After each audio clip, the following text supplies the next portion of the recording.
Good morning. Welcome to Faith in the Morning. Something good is going to happen to you today, so expect miracles. I'm so glad that you're joining with me today.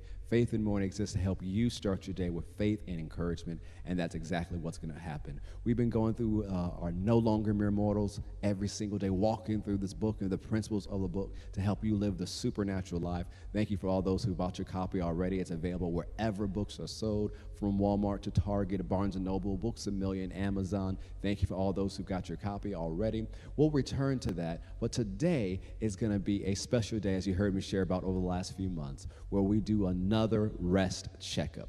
And what we're about to share with you today is an audio from a recent Men of Faith meeting where I met with these men and shared with them how to be empowered through rest and how rest can come through community. That God wants you to be empowered through rest, and he has rest on his mind for you. So I'm going to play the audio for you and then let you listen to it and enjoy and know that God has rest for you, he has refreshing for you, and it's a whole different mindset that when you begin to think this way, not only will you get more done, but you get it done being rested and refreshed and enjoying the blessing of God.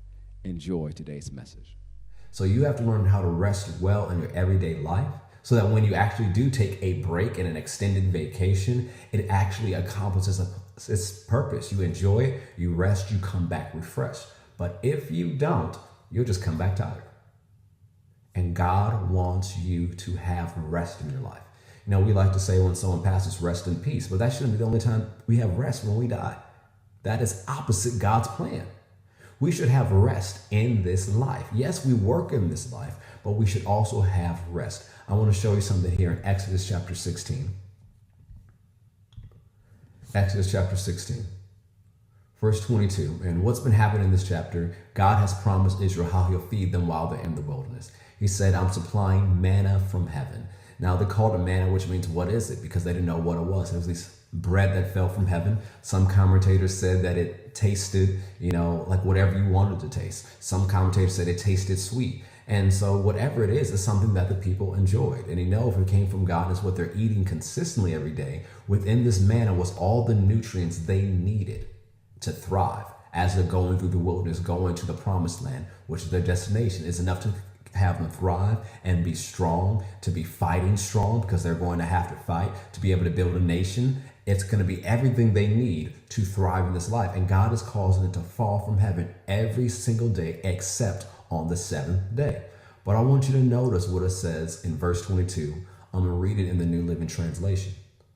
On the sixth day, they gathered twice as much as usual, 4 quarts for each person instead of 2.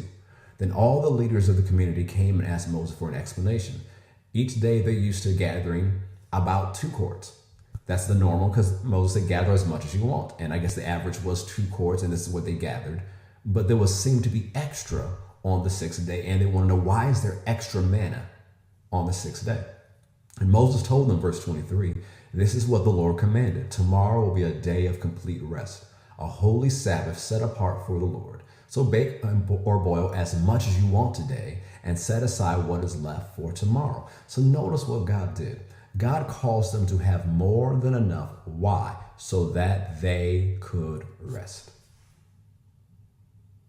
God caused them to have more than enough for one specific purpose, so that they could rest. Now, what a lot of people do erroneously is they think, the Sabbath, I have to be legalistic with keeping the Sabbath. And Jesus straight up demolished that thought process in his ministry.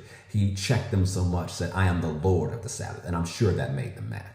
And he said the Sabbath was made for man, not man for the Sabbath.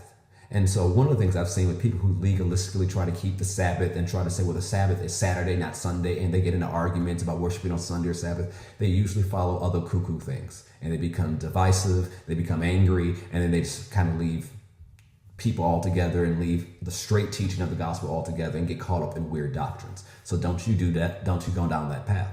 Now, the thing is, the legal requirements of the Sabbath don't even apply to us as believers today in our new covenant.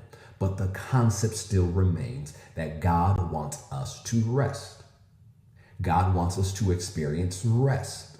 And if God under an old covenant would give his people double on one day so that they could rest on another day, Why won't he do that for us under a new covenant, under a better covenant? It's a new covenant with better promises. That means within God's wisdom, within God's provision, with God's instruction for our lives, he will give us certain things to do so that we can actually take time to rest. And so we have to retrain our mindset with that. We have to rethink what we've been taught, even by well-meaning people, how we grew up, what our parents taught us, what we learned in our education, what we learned in society. We have to rethink and reevaluate our lives through the wisdom of God and observe what we do and begin to make changes. You may even have to schedule a time. Say, this is the time I rest and I don't do anything else. Now, what does that rest look like for you? Maybe rest is watching a football game. Maybe rest is taking a walk. Maybe rest is playing video games. Maybe rest is going to the park. What is rest for you? What is going to help you have physical rest outside of just sleeping? What's going to help you have emotional rest, mental rest? What's going to help you have rest?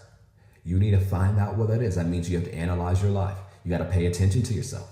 You got to figure out what you need. You need to ask God's insight. Okay, hey, what am I missing here? Why am I not resting the way I should? And as you begin to figure that out, you put that in your daily life. You say, well, I can't do it daily. Then you do as close to daily as you can. What is something that will refresh you?